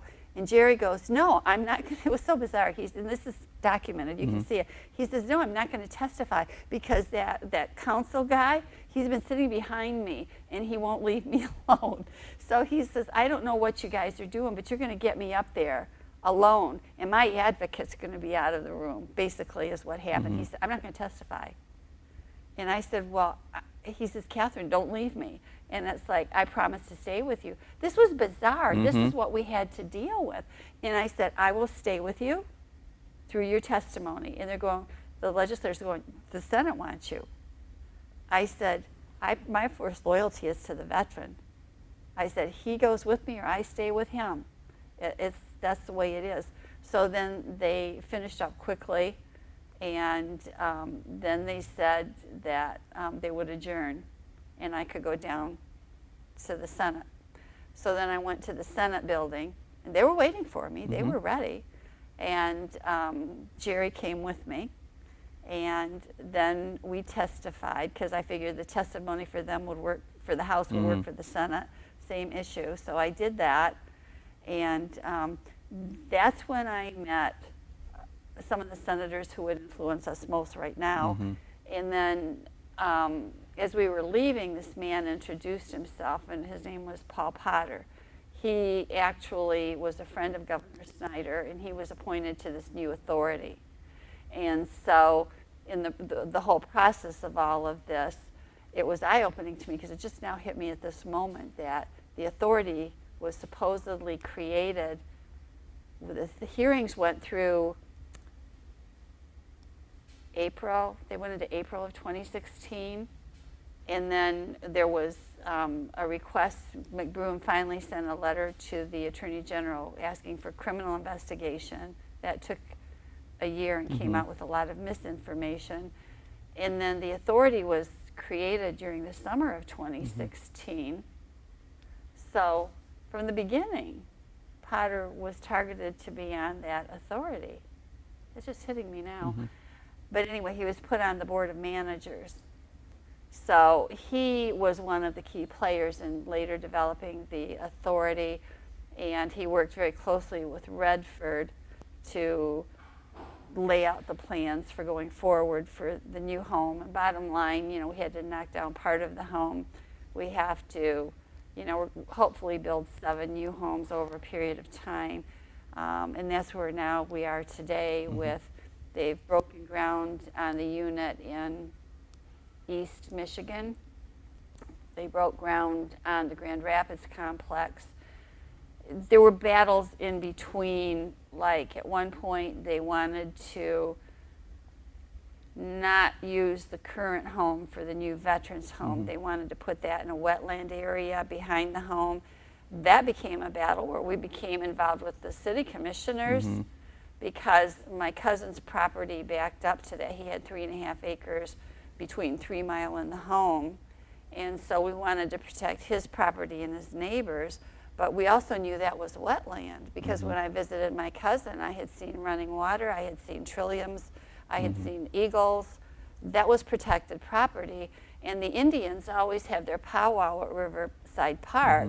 And so my cousin from time to time, you know, there were artifacts of the Indians there. It's like, you can't build on this property because it's not in the vet's best interest. Now, why did they want to move the home back into that area? It's farther away from the river, and the home currently overlooks the Grand River. What the neighbors believed. Now, we at that point from 2016 forward, we're working with the neighbors. It's no longer just the home for veterans. It's now neighbors. It's a lot of people working together with us. They felt that there was a concerted gentrification move connected to the home. They felt, and that's why they invited us to help them as well as the veterans at the same time. That's where a lot of my projects start overlapping, because they felt that by putting the veterans home in the wetland, they would be on an undesirable piece of property, and that would free up the main building to temporarily be turned into something that would eventually be turned over to the authority, and the authority had the power to turn it into something different, and the authority could turn it into expensive businesses or apartments. That's what the residents in that neighborhood thought. And what confirmed that to me was at one meeting, Redford actually talked about the potential of moving the graves from that cemetery. In that meeting, there was such a huge gasp from everybody except him. It's like, don't even think about that, you know? It was like, why did he suddenly want that land?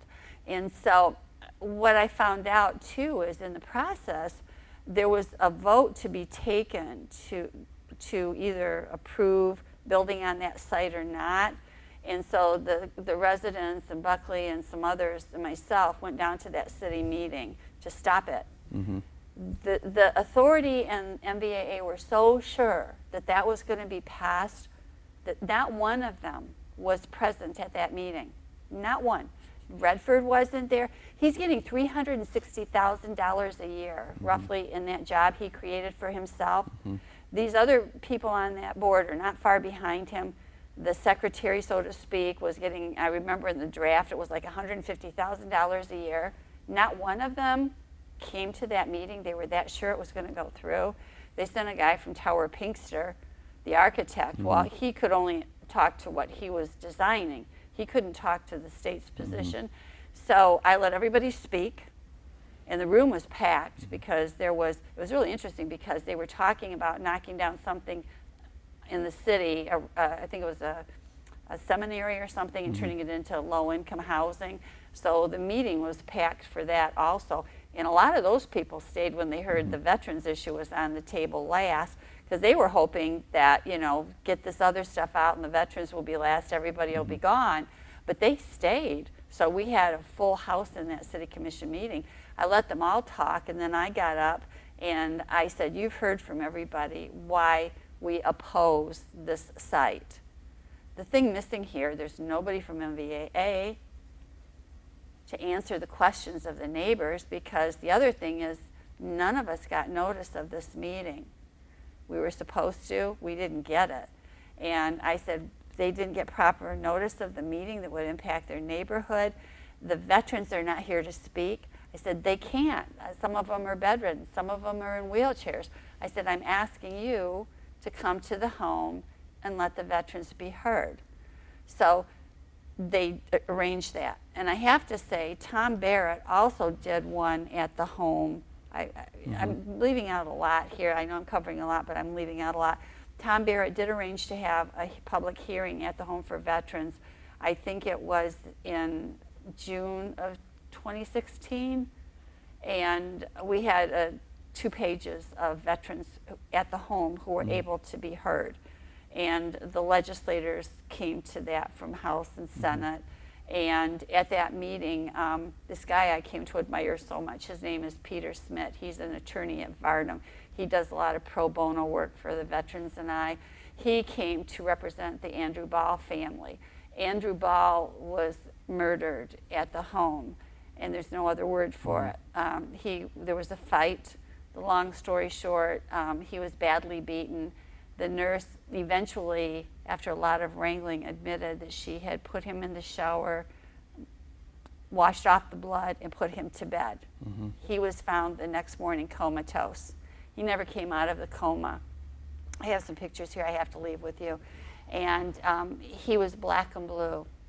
And the staff did not call an ambulance. They did not take him to the home, from the home to the hospital. He died. And Peter came with life-size pictures, and he held them up for all the legislators to see. That took guts, I'm telling you. I couldn't do that.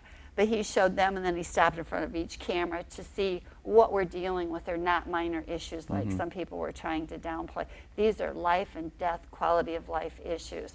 So then backing up to the city commission, they also had a hearing at the home for the veterans.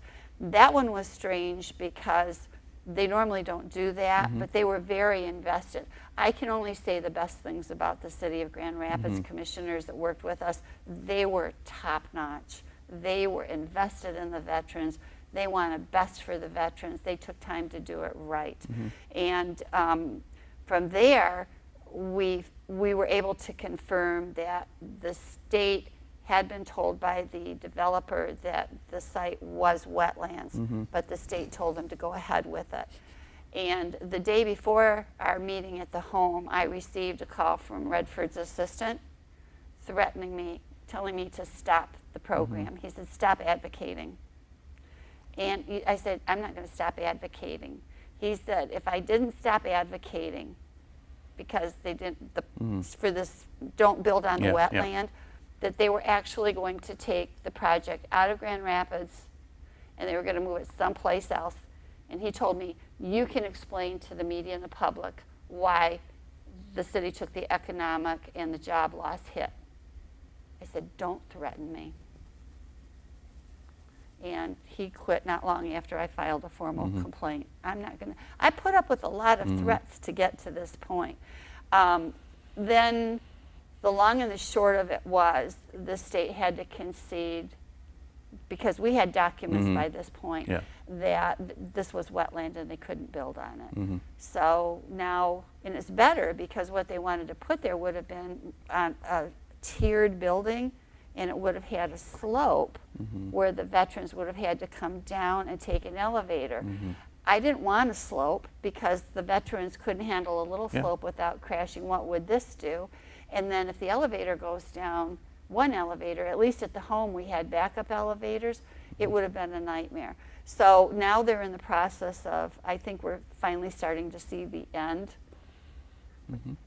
Okay, that's 10 after 11, we're fine. Okay. But okay, so there's a lot of sort of stuff there going on. Now, one thing I want to kind of sort out a little bit better, and that's sort of where Redford fits in. I mean, this is James Robert Redford. I mean, he had been a judge in the Grand Rapids area, and then he's Snyder's counsel. He's put in charge of the group that's supposed to be overhauling the whole veteran system pretty much, at least the homes in Michigan. And part of the plan was to create a bunch of new homes and so forth, and he's going to be in charge of the whole thing and nicely paid, which doesn't look particularly good on some level. Now, were there good things that he did, or were there positive things that he also did? I have very mixed feelings about him, and I'm candid with this. He was the best thing to happen once the state acknowledged there were problems. Nobody worked harder. Nobody was more dedicated to getting this done, and done timely and done right. And he picked some really good people to do this. The problem I have as an advocate, behind the scenes, seeing what the public didn't see, there were a lot of games going on between the state and the feds. I think, from my own observations, the state has something going on at a federal level I think that there were plans to have more people at the federal level than ended up with elections. I think there was a bigger plan than we see here. I really believe that.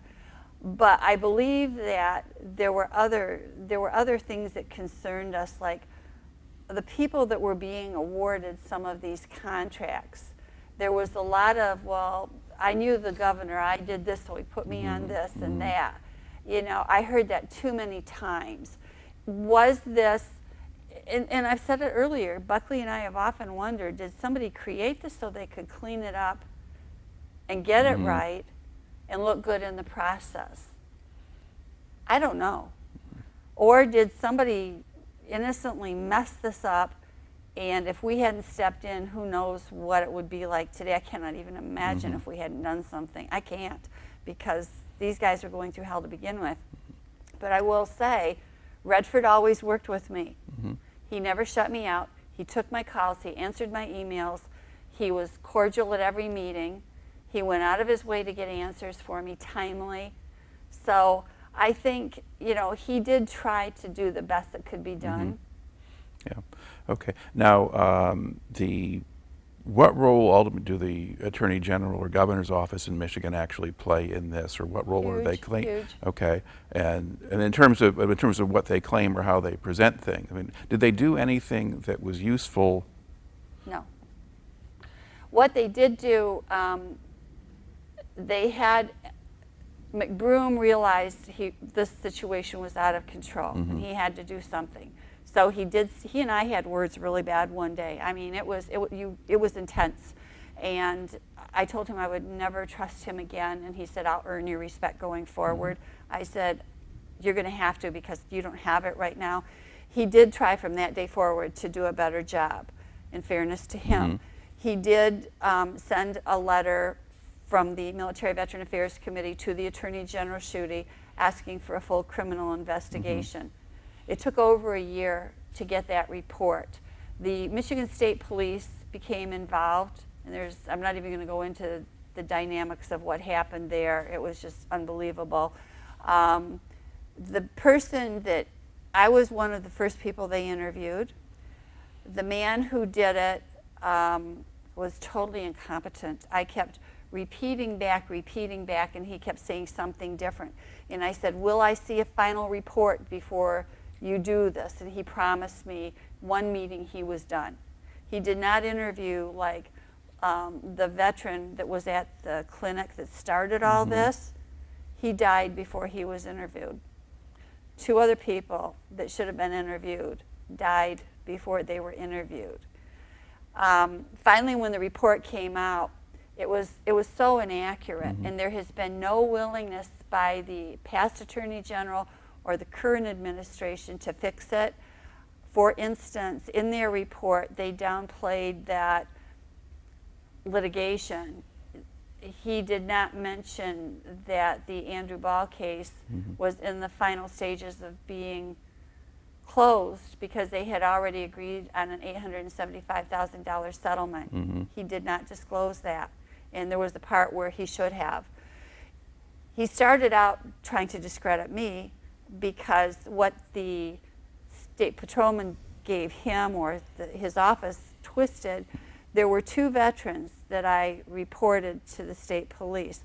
One, I think it was around I don't remember the exact year, it was before 2014, it was either 2013 or 2012, I think. When I went to serve dinner to the veterans at Thanksgiving, I found a veteran outside in November, covered in snow, freezing to death. He had a sweater on. He was covered in snow. He had been there so long, the snow was starting to freeze on him. His wheelchair had a puddle of urine around it that was starting to, it was not looking good. His pants were soaked, and he's trying to say, help me, and he could barely speak. I grabbed the wheelchair, rushed him inside, tried to get help for him, and the lady at the desk said, well, that's not my job. I'm like, you work here, it's your job. She said, I'm new, I just started. One of the other veterans saw what was going on. He said he belongs on the 3rd floor, 2nd floor, wherever it was. He said, get him up there now. I got him up there. The elevator opened, and the nurses came running. They go, oh, my God, we forgot he was out there. One story. The other was my dear friend Dale Bronson. He had been a POW in Vietnam, and he was one of them that helped us start this program that I'm doing. He was found outside dead under very mysterious circumstances. And the people that put the Attorney General's report together, now Dale died, he was found in June, summer, hot. Their report showed a guy died in the summer. They put him into one fictitious person who didn't exist. They created a man freezing to death on the front lawn in June. That's how the whole report went. So Winnie Brinks called me. She said, I want to have a meeting with you. And she said, I want to meet in the park across from the home. And I get there, and she had other legislators. She had a full media. I mean, I was actually angry because there were 2 rows of cameras and medias. Then I get there, and she told me that they were live streaming on radio. And then she said, then there was this annoying thing going over our heads. Like a helicopter? No, little thing. A drone. Little drone, recording for live something they were doing. Here I think I'm going to a private meeting with a legislator. I was not happy. So we talked, I had talked to her staff the day before, a couple days before, about what I would say.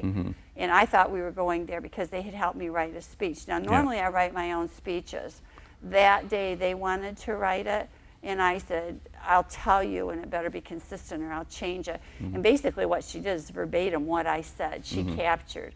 So I thought Winnie and I were going to be talking about that. But it was, she wanted it all out. So I just read it, and then I had one of these choking spells, and I had to stop. But Winnie has been probably, next to Tom Barrett, the strongest advocate we've had. She sat with us through the hearing. There was one day a legislator, I was supposed to testify, and they were running out of time, so they said, just give us a copy, and we will put it in the record. She said, he's not going to do that, give it to me. So I said, but mine is, it's a draft. She said, give it to me. The draft made it in, the other one didn't. So I hate to do this. I have to, what time is it? It's 11:20. 11:20. I need to, they might be coming. All right, well, that's okay. I think let's just sort of close this out here. I mean, so basically over the course of a period of several years, significant changes happened, and they happened largely because of a lot of agitation from below, rather than just the powers that be observing a problem and fixing it out of their own goodwill. And that's the whole thing. This started, I want to say, the ombudsman was requested for decades before I became involved. The Tony Spallone did the lawsuit before the governor even came in and made some of these changes. And then this stuff, you know, started, what was it, 2012, 2013, when I found that veteran freezing out there. And 2014 was a matter of assessing and researching.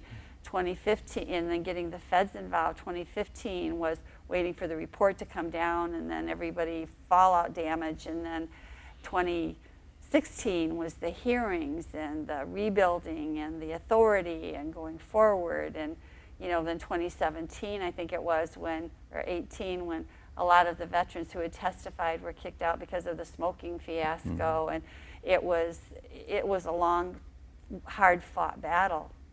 Okay. So what's your message to younger people who are seeing injustices or things they don't like in the world and want to do something about it? I cannot stress enough that one voice can make a huge difference. And I use myself as an example here. PTSD. One man said we need to do something. Started a committee. I chaired that committee. Didn't know what I was doing, but you learn. And if you have a passion about something, you learn. You follow your passion.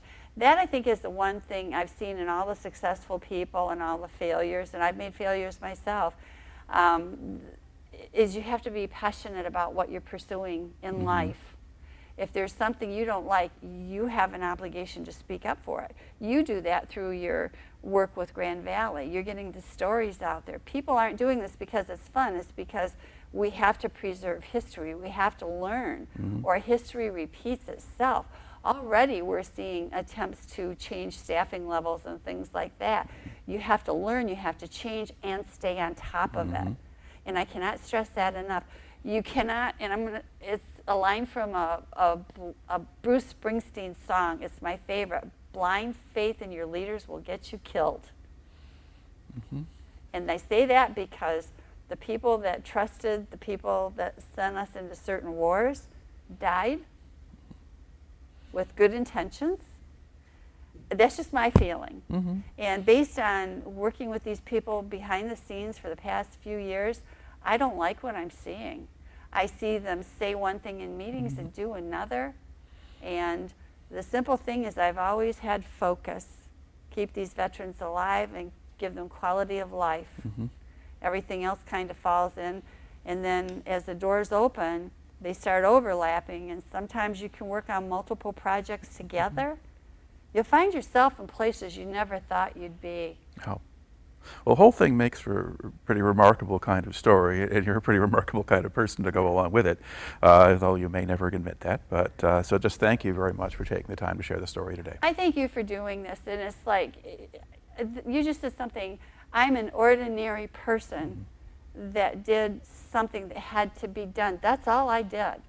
Somebody had to do it, and the veterans were not mentally or physically in a place to do it. And that's what this is about. Right. And that's true of people in nursing homes. That's true of like what we did with the firefighters, where they couldn't fight for themselves to get the stations opened or the equipment. It's not easy, but it has to happen. And if they don't like what's happening in the political world, they better change it, because their vote is what's making this happen.